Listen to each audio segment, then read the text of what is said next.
안녕하세요. 말씀메이커리 267번째 시간 기도하심으로 시작하겠습니다. 거룩하신 주님 감사합니다. 주님의 말씀을 묵상합니다. 성령님께서 말씀의 조명이 되어 주시옵소서. 우리 주 예수님의 이름으로 기도합니다. 아멘. 네, 오늘 보실 말씀은 사사기 8장 22절에서 35절까지의 말씀입니다. 그 뒤에 이스라엘 사람들이 기드온에게 말하였다. 장군께서 우리를 미디안의 손에서 구하여 주셨으니 장군께서 우리를 다스리시고 대를 이어 아들과 손자가 우리를 다스리게 하여 주십시오.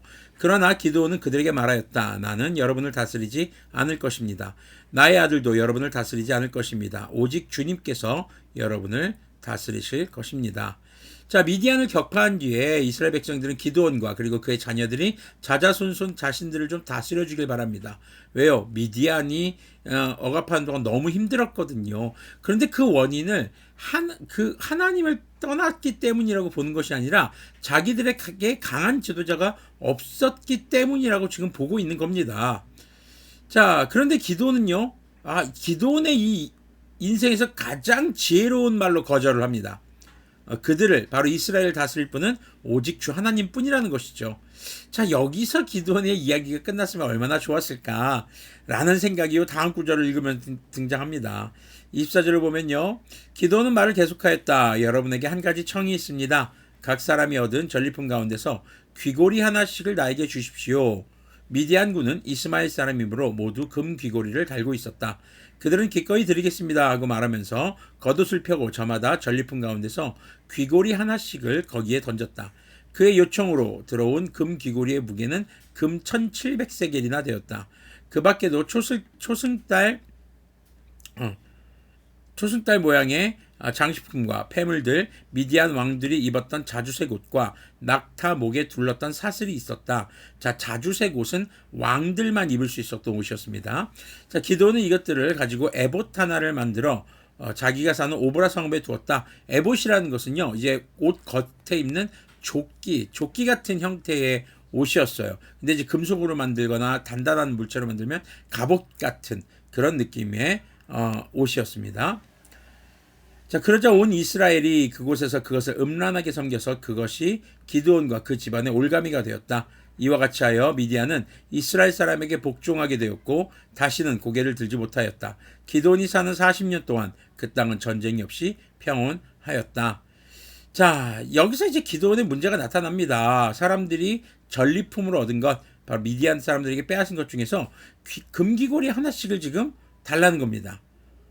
그리고 이제 미디안 왕들이 갖고 다녔던 초승달 모양의 장식품, 또 귀금속들, 이런 것들을 모아서 에봇 하나를 만듭니다. 자, 이 에봇은요, 옷 위에 입는 그런 아까 말씀드렸지만 조끼 형태, 이제 갑옷과 같은 모습이에요. 근데 이 에봇을 사람들이 어떻게 음란하게 섬겼다고 합니다. 그건 뭡니까? 바로 우상이 되었던 겁니다. 자, 기드온이 이 미디안을 이겼던 것을 기념하면서 만든 에봇이 나중에 사람들에게 그 에봇에게 이제 막 절하고 자기들을 또 이렇게 도와달라는 요청을 하는 바로 그런 이 우상이 되게 된 것이죠. 하나님은요, 기드온의 손을 통해서 미디안에서 이스라엘을 구원해 하셨습니다.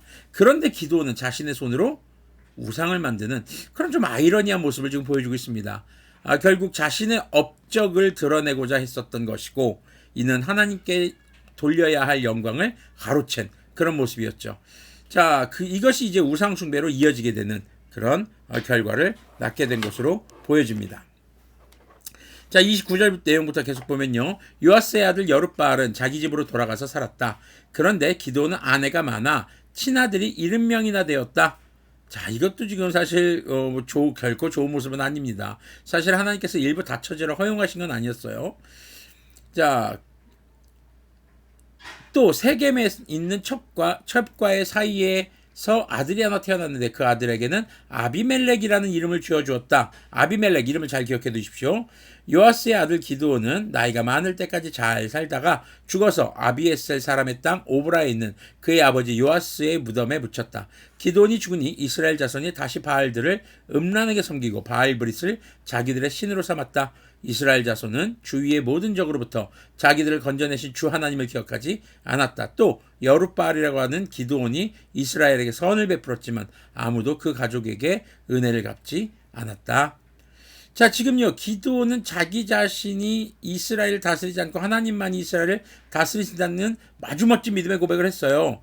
그런데 그 믿음의 고백이 진짜 그의 마음속에 있는 진심이었을까라는 의혹이 생기는 부분이 바로 31절에 아까 등장했던 첩과 세겜에 살던 첩과의 사이에서 태어난 아들의 이름입니다. 아비멜렉이라고 하죠. 아니 70명의 아들이 있었어요. 정식 부인을 통해서는. 근데 그 아들들의 이름은 언급되지 않고 첩을 통해서 낳은 아들의 이름이 언급되고 있습니다. 과연 사사기의 기자는 이 이름을 밝히는 걸 통해서 무엇을 말하려고 했던 것일까요? 자, 아비멜렉의 이름은요, 아버지를 뜻하는 아부, 그리고 왕을 뜻하는 멜렉이라는 히브리어가 합쳐져서 아비멜렉 된 거예요. 자, 그 이름의 뜻은요, 아버지는 왕이십니다요. 그러니까 아비멜렉의 아버지는 누구예요? 기드온이죠. 이스라엘 문화에서는요, 자녀의 이름을 지을 때 우리나라와는 좀 다릅니다. 우리나라는 바램을 담은 이름을 짓죠. 근데 이스라엘의 전통과 문화를 살펴보면요, 아이를 낳을 당시의 부모의 상황, 그 상황을 이름에 반영해서 짓는 것이 일반적이었습니다. 그러니까 아이의 이름을 통해서 그 아이가 태어날 당시에 그 부모의 상황이 어땠는지를 우리는 유추할 수 있는 것이죠. 자, 그렇다면 기드온은 첩을 통해서 낳은 아들의 이름을 아비멜렉이라고 지을 때 바로 자기 자신이 왕이라는 생각 혹은 왕이 되고 싶다라는 마음을 가졌던 것으로 볼 수 있다는 것이죠. 기드온은 미디안을 물리치고 당시 이스라엘 사람들의 칭송과 존경을 받으면서 여기 보니까 선을 베풀었다라고 해요. 그러면서 생을 마감했을 것입니다. 자, 그는 모든 통치권이 주님께 있다라는 고백을 했어요. 사람들도 그 모습을 보면서 멋지다고 생각했겠죠. 근데 어쩌면 그의 마음속 깊은 곳에는 자신이 왕이라는 혹은 자신이 왕이 되고 싶다라는 욕망을 품고 있었던 것으로 볼 수 있는 겁니다. 그래서 그 금속들을 그 금덩어리들을 모아서 금귀걸이를 모아서 에봇을 만들고 그것이 나중에는 사람들이 그것을 우상으로 섬기게 되는 이런 모습을 낳게 된 것이죠. 자, 기드온이 죽고 이스라엘 사람들은 다시 또 바알브릿을 섬깁니다. 그리고 하나님께서 베푸신 은혜를 기억하지 않고 또 기드온이 했던 일들에 대해서도 그 가족들에게 은혜를 갚지 않았다라고 성경은 기록하고 있습니다. 자, 우리의 신앙이 말만 앞서는 신앙은 아닌지 마음속으로 다른 생각을 품고 다른 욕망에 사로잡혀 있다면 이것은 결국 우상숭배로 이어지게 됩니다. 주님께서는요, 말씀을 통해 무릇 지킬 만한 것 중에서 우리의 마음을 지키라고 하십니다. 우리가 겉으로만 그리스도인으로 살아가는 것이 아니라 우리의 마음 깊은 곳까지 바로 뼛속 깊이 우리가 그리스도인으로 살아가기를 주님께서 원하신다는 것이죠. 우리의 마음이 다른 것에 빼앗길 때, 우리의 마음이 나를 드러내고자 할 때 결국 주님의 영광을 가로채는 우상이 되는 것이고 우리의 신앙은 불완전해지고 우리의 삶이 오히려 다른 사람들이 하나님을 온전하게 보지 못하게 하는 그런 걸림돌이 될 수 있다는 것을 기억하시길 바랍니다. 그래서 입으로만 겉으로만 주님을 잘 섬기는 척이 아니라 우리의 마음속 깊은 곳부터 우리가 주님을 향해 진짜 마음과 뜻과 목숨을 다해 주님을 사랑하는 그런 우리들, 그리고 그 사랑으로 이웃을 사랑하는 우리들이 되었으면 좋겠습니다. 우리의 말과 행동이 결코 따로 놀지 않기를 소망해 봅니다. 기도하겠습니다. 거룩하신 주님 감사합니다. 주님의 말씀을 묵상했습니다. 주님, 기드온의 모습을 보면서 정말 하나님께 믿음의 고백을, 세상 사람들 앞에 믿음의 고백을 하는 것 같지만 그의 마음속에 또 한편에 담겨있는 자신을 드러내고자 하는 욕심이 여전히 사라지지 않고, 그리고 자신이 왕이 되고자 했던 욕망이 담겨 있었던 그 자녀의 이름을 보았습니다. 주님, 우리의 삶도 우리의 신앙도 오직 주님만 나타내고 주님께 영광 돌리는 삶이 되길 원합니다. 우리 자신이 드러나지 않도록 도와주시고 주님의 영광을 가로채는 죄를 짓지 않도록 도와주시옵소서. 주님, 우리가 우리의 생각과 욕심을 내려놓고 주님의 말씀을 따라 살아갈 수 있는 그런 거룩한 주님의 자녀들, 진정한 그리스도인이 되도록 긍휼을 베풀어 주시옵소서. 우리 주 예수님의 이름으로 기도합니다. 아멘. 네, 오늘 주일 예배들 잘 들으셨나요? 남은 시간들 또 여러분들이 오늘 예배를 통해서 들은 말씀들을 잘 기억하시면서 우리가 말로만 또 글로만 우리의 다짐을 말하는 것이 아니라 실제적인 우리의 삶의 변화가 있기를 소망합니다. 그러려면 우리의 마음속 깊은 곳에서 변화가 일어나야 할 것입니다.